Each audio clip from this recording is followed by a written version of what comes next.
isip ko ba't ganto?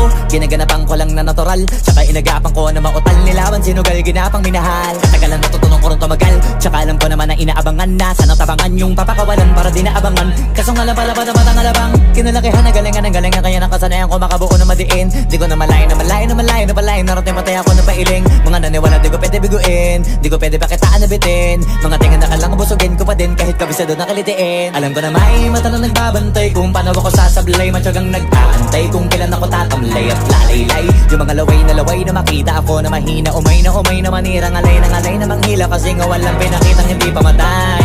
Na napasarap mag-rap, ang daming nagbago, daming nagbago mula nung kilalanin ang tao.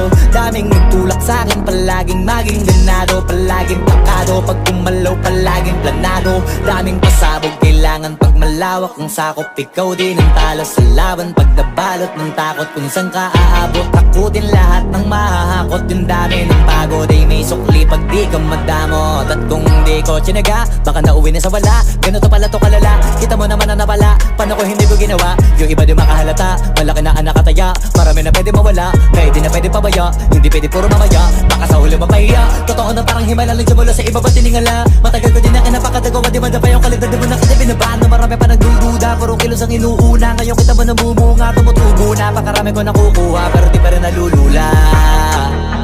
Tas sa ugali wala pa rin binago, tao pa rin pag umaharap sa tao. Pero pag usapang rap pa, iba-iba ko. Literal na may bago kong naabangan sa tuwing may ilalabas na bago.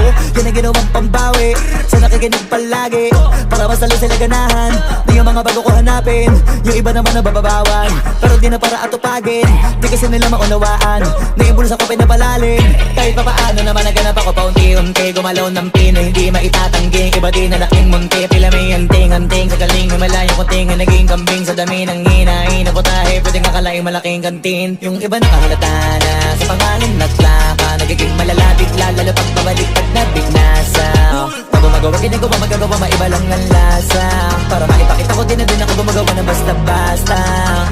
Ngayon lalo pang nananabik, kasi meron ang bumabalik. Gagawin ko pa rin ang gagawin. Ngayon saan pa kaya ko neto dadalhin? Subok na yung lagi niyong sinusubok nun. Yung mga nanubok, yung ilong umusok, tsaka kumulutumbong. Ito na ngayon yung mga sinabihin yung gonggong. Sa tuktok na kami tumutungtong, ito yung hindi niya matutunton. Tsaka randam nyo na rin pataas, kamay ng pataas kada labas. Kahit hindi madalas, palakas pa rin ang palakas. Sa amin na tong palabas, pabanas kaya nang mabanas. Pagkausap ang Pinas, pasok kami dyan, hindi na mapapalabas. Huwag ka na magtaka ba't nangyari at papano, kasi kitang-kita nyo naman malinaw pa sa klaro. Sarili na lang ang tinatalo, oo wala nang iba halata. Kasi nga nung yung uso na iba, o diba yung iba na bura. Nabago, yan ang ginawang pambawi sa nakikinig palagi, para mas lalo sila ganahan na yung mga bago ko hanapin.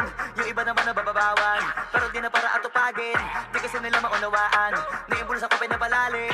Kahit pa paano naman naganap ako paunti-unti, gumalaw ng pino, hindi maitatanggi. Iba din na laking munti, pila may anting-anting. Sa galing may malayong kunting, naging kambing sa dami ng hinahin na putahe. Pwedeng akalaing malaking kantin. Yung iba nakahalata